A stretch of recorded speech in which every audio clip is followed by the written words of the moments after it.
Hi friends, എല്ലാവർക്കും ചെപ്പിലേക്ക് സ്വാഗതം.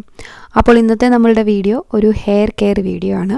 അപ്പോൾ ഇതൊരു ഹെയർ കെയർ മാത്രമല്ല, ഒരു ചലഞ്ച് വീഡിയോ ആണ്. അതായത് 7 ദിവസം കൊണ്ട് നിങ്ങളുടെ മുടി കൊഴിച്ചിൽ മാറ്റാനായിട്ടുള്ളൊരു ചലഞ്ച് വീഡിയോ ആണ് ഇന്നത്തെ വീഡിയോ. അപ്പോൾ അതിനായിട്ട് നിങ്ങൾ എന്താണ് ചെയ്യേണ്ടതെന്നുള്ളതാണ് ഇന്നത്തെ വീഡിയോയിൽ പറയുന്നത്. നമ്മൾ ഇന്ന് ഒരു ഹെയർ മാസ്കോ അല്ലെങ്കിൽ ഹെയർ ഓയിലോ ഹെയർ സ്പ്രേയോ അതൊന്നുമല്ല നമ്മൾ പറയുന്നത്. നമുക്ക് മുടി കൊഴിച്ചിലുണ്ടാകാൻ പല കാരണങ്ങളുണ്ട് എന്നുള്ളത് നമ്മൾ പല വീഡിയോസിലായിട്ട് ഡിസ്കസ് ചെയ്തിട്ടുണ്ട്. അപ്പോൾ ചിലത് നമ്മൾ നന്നായിട്ട് ന്യൂട്രീഷൻ എടുക്കാത്തത് കൊണ്ടായിരിക്കാം, അതായത് പല വൈറ്റമിൻസിൻ്റെയും മിനറൽസിൻ്റെയും കുറവ് കൊണ്ടായിരിക്കാം. ചിലത് പുറത്തുള്ള എക്സ്റ്റേണൽ ഫാക്ടേഴ്സ്, അതായത് നമ്മൾ ചില കെമിക്കൽസ് ഉപയോഗിക്കുകയോ അല്ലെങ്കിൽ എന്തെങ്കിലും കെമിക്കൽ ട്രീറ്റ്മെൻറ്റ് ചെയ്തതിൻ്റെയോ അങ്ങനെയൊക്കെയുള്ള പ്രശ്നങ്ങളുണ്ടോ അല്ലെങ്കിൽ മെഡിക്കൽ കണ്ടീഷനുകളുണ്ടോ, അങ്ങനെ പല പല കാരണങ്ങൾ കൊണ്ടാവാം നമ്മളുടെ ഹെയർ ഫോൾ ഉണ്ടാകുക. അപ്പോൾ ഈ മുടി കൊഴിച്ചിലുണ്ടാകുന്ന ആളുകൾ മെഡിക്കൽ കണ്ടീഷൻ, അതായത് ആ സൈഡിലുള്ള കാര്യങ്ങൾ അതുമൂലമാണോ മുടി കൊഴിച്ചിലുണ്ടാകുന്നത് ഇല്ലയോ എന്നുള്ള കാര്യം അത് തീർച്ചയായിട്ടും നിങ്ങൾ ഡോക്ടറെ അടുത്ത് ചെക്ക് ചെയ്ത് ഇല്ല എന്നുള്ള ഉറപ്പ് വരുത്തുക. അങ്ങനെയുള്ള പ്രശ്നങ്ങളൊന്നുമല്ല, അല്ലാതെയാണ് നിങ്ങൾക്ക് മുടി കൊഴിച്ചിലുണ്ടാകുന്നത് എന്നുണ്ടെങ്കിൽ അതിന് ചെയ്യാവുന്ന ഒരു കാര്യമാണ് ഇന്നത്തെ വീഡിയോയിൽ പറയുന്നത്. അപ്പോൾ ഇന്ന് നമ്മൾ ചെയ്യുന്നത് ഒരു ഡ്രിങ്കാണ്. അതായത് ഹെയർ ഫോൾ മാറ്റാനായിട്ട് നമ്മൾ ദിവസവും രാവിലെ വെറും വയറ്റിൽ കുടിക്കാൻ പറ്റുന്ന ഒരു ഡ്രിങ്കിൻ്റെ കാര്യമാണ് പറയുന്നത്.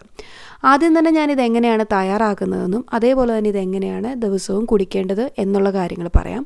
അതിനുശേഷം ഞാൻ ഈ പറയുന്ന കാര്യങ്ങൾ നമ്മൾ എടുക്കുമ്പോൾ ഇതെങ്ങനെയാണ് നമ്മുടെ ശരീരത്തിൽ നമുക്ക് ഗുണം ചെയ്യുന്നത് എന്നുകൂടി അറിയണ്ടേ. അപ്പോൾ താല്പര്യമുള്ളവർക്ക് ആ ഒരു പാർട്ട് കൂടി കേൾക്കാവുന്നതാണ്. അപ്പോൾ ഇതിനായിട്ട് നിങ്ങൾക്ക് വേണ്ടുന്നത് 3 സാധനമാണ് വേണ്ടുന്നത്. നെല്ലിക്ക വേണം, ഇഞ്ചി വേണം, കറിവേപ്പില വേണം. അപ്പോൾ ഒരു 10-12 നെല്ലിക്ക, അതിൻ്റെ കുരു കളഞ്ഞിട്ട് നെല്ലിക്കയുടെ ആ ഒരു സ്കിൻ ഒരു പ്ലം പോർഷൻ മാത്രം എടുത്ത് മിക്സിയുടെ ജാറിലിട്ട് കൊടുക്കുക. ഒരു കഷ്ണം ഇഞ്ചി, അതും ചെറുതായിട്ട് അരിഞ്ഞ് എടുക്കുക. ഒരു കൈപ്പിടിയിലുള്ള കറിവേപ്പില അതുകൂടി എടുത്ത് ഇത്രയും സാധനങ്ങൾ നമ്മൾ മിക്സിയുടെ ജാറിലിട്ട് കുറച്ച് വെള്ളം കൂടി ഒഴിച്ച് നല്ല ഫൈൻ പേസ്റ്റായിട്ട് അരച്ചെടുക്കുക. നന്നായിട്ട് അരഞ്ഞ് കിട്ടണം. ഓക്കെ, ഒരു 2 ഇഞ്ച് വലുപ്പത്തിലുള്ള ഇഞ്ചിയാണ് നിങ്ങൾ എടുക്കേണ്ടത്. ഓക്കെ, ഇത് നന്നായിട്ട് അരഞ്ഞ് കിട്ടിക്കഴിയുമ്പോൾ നമ്മളിതൊരു അരിപ്പയോ അല്ലെങ്കിൽ തുണിയിലോ കെട്ടിയിട്ട് ഇതിൻ്റെ വരുന്ന നീര് സ്ട്രെയിൻ ചെയ്തെടുക്കുക. അപ്പോൾ നിങ്ങൾ ഒരുപാട് വെള്ളം ഒഴിക്കേണ്ട കാര്യമില്ല, ഏകദേശം ഒരു 1/4 അല്ലെങ്കിൽ അര ഗ്ലാസ് വെള്ളം ഒഴിച്ചു കൊടുത്താൽ മതിയാകും. എന്നിട്ട് ഈ വരുന്ന ഈ പൾപ്പൊരു സ്ട്രെയിനറിലോ അല്ലെങ്കിൽ എന്തെങ്കിലും ഒരു തുണിയിലോ കെട്ടിയതിന് ശേഷം ആ വരുന്ന നീര് നമ്മൾ വേർതിരിച്ചെടുക്കുക. ഇനി ഈ വരുന്ന നീര് നിങ്ങൾ ഐസ് ട്രേയിൽ ഒഴിച്ചു കൊടുത്തിട്ട് ഐസ് ക്യൂബ്സ് ആയിട്ട് നിങ്ങൾക്ക് ഫ്രിഡ്ജിൽ സ്റ്റോർ ചെയ്യാം, ഫ്രീസറിൽ സ്റ്റോർ ചെയ്യാവുന്നതാണ്. നമ്മൾ ഐസ് ട്രേയിൽ ഒഴിച്ച് വെച്ചതിന് ശേഷം ഇത് ഐസായി കഴിഞ്ഞതിന് ശേഷം നമ്മൾ ആ ക്യൂബ്സ് എടുത്തിട്ട് ഒരു പ്ലാസ്റ്റിക് ബാഗിലോ അല്ലെങ്കിൽ അതായത് ഫ്രീസർ സ്റ്റോർ ചെയ്യുന്ന കവറിലോ വേറെ പാത്രത്തിലോ ഇട്ട് കൊടുത്താൽ അത് ഐസ് ക്യൂബായിട്ട് തന്നെ നമുക്ക് ഫ്രീസറിൽ സ്റ്റോർ ചെയ്യാൻ വെക്കും. ട്രേ നമുക്ക് വേറെ ആവശ്യങ്ങൾക്ക് യൂസ് ചെയ്യാനും പറ്റും. ഓക്കെ, അപ്പോൾ ഇതിങ്ങനെ ക്യൂബാക്കി എടുത്ത് വെച്ചതിന് ശേഷം നിങ്ങൾക്ക് ദിവസവും രാവിലെ ഇത് ഉപയോഗിക്കാനുള്ള എളുപ്പത്തിന് വേണ്ടിയിട്ടാണ് ക്യൂബാക്കണമെന്ന് പറയുന്നത്. ക്യൂബാക്കണമെന്ന് ഭയങ്കര നിർബന്ധമൊന്നുമില്ല. നിങ്ങൾക്കിത് ഫ്രിഡ്ജിലോ സൂക്ഷിച്ചുകൊണ്ട് അത് ലിക്വിഡായിട്ട് തന്നെ വേണമെങ്കിലും ഉപയോഗിക്കാവുന്നതാണ്. ഫ്രീസറിൽ സ്റ്റോർ ചെയ്യുന്നത് കുറച്ചുകൂടി നമുക്ക് എടുക്കാനുള്ള എളുപ്പത്തിനും സ്റ്റോർ ചെയ്യാനുള്ള കൺവീനിയൻസിനും വേണ്ടിയിട്ടാണ് ആ ഒരു രീതി പറയുന്നത്. അപ്പോൾ നിങ്ങൾ ഏത് രീതിയിൽ വേണമെങ്കിലും സ്റ്റോർ ചെയ്യാം. അപ്പോൾ ക്യൂബായിട്ടാണ് സ്റ്റോർ ചെയ്യുന്നതെങ്കിൽ ഒരു 2-3 ക്യൂബ് ഒരു ഗ്ലാസ്സിലേക്ക് ഇട്ട് കൊടുത്ത് കുറച്ച് ഇളം ചൂടുവെള്ളം കൂടെ ചേർത്ത് ഇത് നന്നായിട്ട് മിക്സ് ചെയ്ത് രാവിലെ വെറും വയറ്റിൽ കുടിക്കുക. അങ്ങനെ നിങ്ങൾ ഒരാഴ്ച കുടിച്ചു നോക്കൂ, നിങ്ങൾക്ക് നല്ല വ്യത്യാസം കാണും മുടി കൊഴിച്ചിലിനകത്ത്. ഇനി ഇതെങ്ങനെയാണ് മുടി കൊഴിച്ചിലിനെ സഹായിക്കുന്നത് എന്നുള്ള കാര്യം അറിയണ്ടേ. വെറുതെ നമ്മളൊരു കാര്യം കുടിച്ചിട്ട് അത് നമ്മളെ സഹായിക്കുന്നുണ്ടോ ഇല്ലയോ എന്നുള്ള കാര്യം കൂടെ നമുക്ക് അറിയണ്ടേ. അപ്പോൾ നമ്മൾ ആദ്യം തന്നെ ഇതിനകത്ത് എടുത്തിരിക്കുന്നത് നെല്ലിക്കയാണ്. നെല്ലിക്കയുടെ കാര്യം പറയുമ്പോൾ തന്നെ ഒട്ടുമിക്ക ആളുകൾക്കെല്ലാം തന്നെ അറിയാം, കാരണം ഇതിനകത്ത് നല്ലതുപോലെ വൈറ്റമിൻ സി ഉണ്ടെന്നുള്ളത്. അപ്പോൾ നമ്മുടെ മുടി കൊഴിച്ചിലിന് കാരണമാകാവുന്ന പ്രധാനപ്പെട്ട ഒരു വൈറ്റമിനാണ് വൈറ്റമിൻ ഡി, വൈറ്റമിൻ സി എന്നൊക്കെ പറയുന്നത്. അപ്പം നമ്മുടെ നെല്ലിക്കയിൽ നല്ല രീതിയിൽ വൈറ്റമിൻ സി കണ്ടനുണ്ട്. അതേപോലെ നന്നായിട്ട് ആൻറ്റി ഓക്സിഡൻസ് ഉണ്ട്. ഈ വൈറ്റമിൻ സിയും ആൻറ്റി ഓക്സിഡൻസ് എന്നൊക്കെ പറയുന്നത് നമ്മളുടെ സ്കാൽപ്പ്, അതായത് തലയോട്ടിയുടെ ഹെൽത്ത് മെയിൻറ്റെയിൻ ചെയ്യാൻ ഭയങ്കരമായിട്ടൊരു ഇമ്പോർട്ടൻറ്റ് റോള് ഉള്ള കാര്യങ്ങളാണ് ഈ വൈറ്റമിൻ സി അല്ലെങ്കിൽ ആൻറ്റി ഓക്സിഡൻസ് എന്ന് പറയുന്നത്. ഈ നമ്മുടെ സ്കാൽപ്പിൻ്റെ ഹെൽത്ത് എത്രത്തോളം നന്നായിട്ടിരിക്കുന്നു അത്രത്തോളം അത് നമ്മളുടെ ഹെയർ ഗ്രോത്തിനെ സ്റ്റിമുലേറ്റ് ചെയ്യും, നമ്മളുടെ അകാല നര തടയാൻ സഹായിക്കും. അപ്പോൾ നമ്മളുടെ സ്കാൽപ്പിൻ്റെ ഹെൽത്ത് എപ്പോഴും നല്ല രീതിയിലുണ്ടെങ്കിൽ മാത്രമേ നമ്മളുടെ മുടി കൊഴിച്ചിലിനെ തടയാനും നല്ല മുടി വളരാനും അതേപോലെ മുടിയുടെ കറുപ്പ് നിറം സൂക്ഷിക്കാനും ഒക്കെ പറ്റത്തുള്ളൂ. അപ്പോൾ ഈ വൈറ്റമിൻ സി ആൻറ്റി ഓക്സിഡൻസ് ഇതിനെല്ലാം സഹായിക്കും. അതുപോലെ തന്നെ നമ്മുടെ ഹെയർ ഫോളിക്കിൾസിനെ നന്നായിട്ട് സ്ട്രെങ്തൻ ചെയ്യാൻ പറ്റും.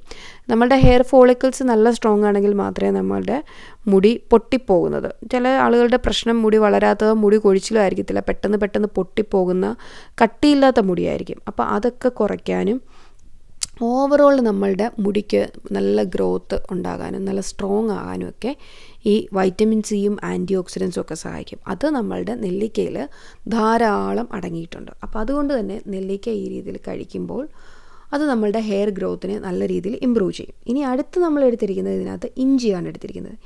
ഇഞ്ചിക്കെന്ന് പറയുമ്പോൾ ഒരു സ്റ്റിമുലേറ്റിംഗ് അല്ലെങ്കിൽ ആൻറ്റി ഇൻഫ്ലമേറ്ററി പ്രോപ്പർട്ടീസ് ഒക്കെയാണ് കൂടുതലായിട്ടുള്ളത്. ഇത് നമ്മളുടെ സ്കാൽപ്പിലെ ബ്ലഡ് സർക്കുലേഷൻ കൂട്ടാൻ സഹായിക്കും. ബ്ലഡ് സർക്കുലേഷൻ കൂടുമ്പോൾ എന്താ പറ്റുക, ഈ ബ്ലഡിൽ കൂടെയാണ് നമ്മൾ കഴിക്കുന്ന ബാക്കിയുള്ള ആഹാരത്തിലെ എല്ലാ വൈറ്റമിൻസും മിനറൽസും നമ്മളുടെ ബോഡിയുടെ എല്ലാ സ്ഥലത്തും എത്തുന്നത്. അതുപോലെ തന്നെയാണ് നമ്മളുടെ സ്കാൽപ്പിൽ നമ്മളുടെ മുടിക്ക് വേണ്ടുന്ന നറിഷ്മെൻറ്റ്, അതായത് നമുക്ക് വേണ്ടുന്ന എല്ലാ നല്ല സാധനങ്ങൾ നമ്മളുടെ ബ്ലഡിലുള്ള വൈറ്റമിൻസും മിനറൽസും സാധനങ്ങളെല്ലാം നമ്മളുടെ തലമുടിയിലെത്തുന്നത് ഈ തലയോട്ടിയിലെത്തുന്ന ബ്ലഡിൽ കൂടിയാണ്, ഹെയർ ഫോളിക്കിൾസ് കൂടിയാണ്. അപ്പോൾ നമ്മളുടെ സ്കാൽപ്പിലെ ബ്ലഡ് സർക്കുലേഷൻ കൂട്ടാൻ ഈ ഇഞ്ചി സഹായിക്കും. അപ്പോൾ അതുകൊണ്ട് തന്നെ നമ്മളുടെ ഹെയർ ഫോളിക്കിൾസിന് നല്ലപോലെ നറിഷ്മെൻറ്റ് കിട്ടും. ഇതിനകത്ത് നല്ല എസെൻഷ്യൽ ഓയിൽസ് ഉണ്ട്, വൈറ്റമിൻസ് ഉണ്ട്. അപ്പോൾ അതൊക്കെ നമ്മളുടെ മുടിയുടെ ഒരു ടോട്ടലി ഹെൽത്ത് ഇമ്പ്രൂവ് ചെയ്യാനും അതേപോലെ തന്നെ ഇതിൻ്റെ ഒരു ആൻറ്റി ഇൻഫ്ലമേറ്ററി പ്രോപ്പർട്ടീസ് ജിഞ്ചറിൻ്റെ അത് നമ്മുടെ ഡാൻഡ്രഫ് പ്രിവെൻറ്റ് ചെയ്യാൻ, അതായത് സ്കാൽപ്പിൽ ഉള്ള ഒരു എന്താ പറയുക ഇൻഫ്ലമേഷൻസ് തടയാനും ഈ ഫംഗസ് ബാധ പോലെയുള്ളതും അല്ലെ അതുപോലെ ഡാൻഡ്രഫ് പോലെയുള്ള പ്രശ്നങ്ങൾ ഒരു പരിധിവരെ കുറയ്ക്കാനും ടോട്ടലി ഉള്ള ഒരു ഹെയർ ഗ്രോത്തിനെ ഇമ്പ്രൂവ് ചെയ്യാനും ഈ ജിഞ്ചർ സഹായിക്കും, അതായത് ഇഞ്ചി സഹായിക്കും. ഇനിയുള്ളത് കറിവേപ്പിലയാണ്. കറിവേപ്പില നമുക്കറിയാം ഹെയർ കെയർ, അത് നമ്മളുടെ ഹെയർ ഓയിൽ പ്രിപ്പയർ ചെയ്യുന്ന സമയത്താണെങ്കിലും അല്ലാതെയാണെങ്കിലും കറിവേപ്പില മുടി സംരക്ഷണത്തിന് അല്ലെങ്കിൽ മുടിയുടെ വളർച്ചയ്ക്കൊക്കെ ഒരുപാട് സഹായിക്കുന്നതാണ്. ഇതിൽ ധാരാളം ആൻറ്റി ഓക്സിഡൻസ് അടങ്ങിയിട്ടുണ്ട്. അതുപോലെ vitamin A, vitamin B, vitamin C, പിന്നെ അയൺ, കാൽസ്യം തുടങ്ങിയ മിനറൽസ് അടങ്ങിയിട്ടുണ്ട്. ഇതൊക്കെ നമ്മുടെ മുടി വളരാനും നല്ല കട്ടി ബലത്തോട് വളരാനും ഒക്കെ സഹായിക്കുന്ന ഒന്നാണ്. അതുപോലെ തന്നെ ഇത് കട്ടിയായിട്ട് വളരാൻ സഹായിക്കുമെന്ന് പറയുമ്പോൾ തന്നെ ഞാൻ നേരത്തെ പറഞ്ഞ ചില ആളുകൾക്ക് മുടിയുടെ കട്ടി കുറയുക അല്ലെങ്കിൽ ബലം കുറയുക, പെട്ടെന്ന് പൊട്ടിപ്പോകുക എന്നുള്ള പ്രശ്നങ്ങൾ പറയത്തില്ലേ, അങ്ങനെ മുടിയുടെ കട്ടി കുറയുന്നത് തടയാനും നല്ല ഒരു ബലത്തോടു കൂടി കട്ടിയായിട്ടുള്ള മുടി വളരാനും സഹായിക്കും. കറിവേപ്പില നമ്മൾ എപ്പോഴും എണ്ണയിൽ ചേർക്കുമ്പോഴാണെങ്കിലും ശരി മുടിക്ക് നല്ല കറുത്ത കളർ കിട്ടാനും അതുപോലെ ബലത്തിൽ മുടി വളരാനും സഹായിക്കുന്ന ഒന്നാണ് കറിവേപ്പില. അപ്പോൾ ഈ 3 സാധനങ്ങളാണ് നമ്മൾ രാവിലെ വെറും വയറ്റിൽ കുടിക്കുന്നത്. ഇത് ആഴ്ചയിൽ ദിവസവും വെച്ചിട്ട് ഒരാഴ്ച നിങ്ങൾ കുടിച്ചു നോക്കൂ, നിങ്ങൾക്ക് നല്ല വ്യത്യാസം മുടി കൊഴിച്ചിലിൽ കാണാൻ സാധിക്കും. അപ്പോൾ തീർച്ചയായിട്ടും നിങ്ങളിത് ട്രൈ ചെയ്ത് നോക്കുക. നിങ്ങളുടെ റിസൾട്ട് കമൻറ്റ് സെക്ഷനിൽ അറിയിക്കാൻ മറക്കാതെ ഇരിക്കുക. അപ്പോൾ ഇന്നത്തെ വീഡിയോ നിങ്ങൾക്ക് ഇഷ്ടപ്പെട്ടുണ്ടെങ്കിൽ വീഡിയോ ലൈക്ക് ചെയ്യാനും ഷെയർ ചെയ്യാനും അതോടൊപ്പം തന്നെ ചാനൽ നിങ്ങൾ സബ്സ്ക്രൈബ് ചെയ്തിട്ടില്ല എന്നുണ്ടെങ്കിൽ താഴെ കാണുന്ന സബ്സ്ക്രൈബ് ബട്ടൺ ക്ലിക്ക് ചെയ്ത് ചാനൽ സബ്സ്ക്രൈബ് ചെയ്യുക. താങ്ക്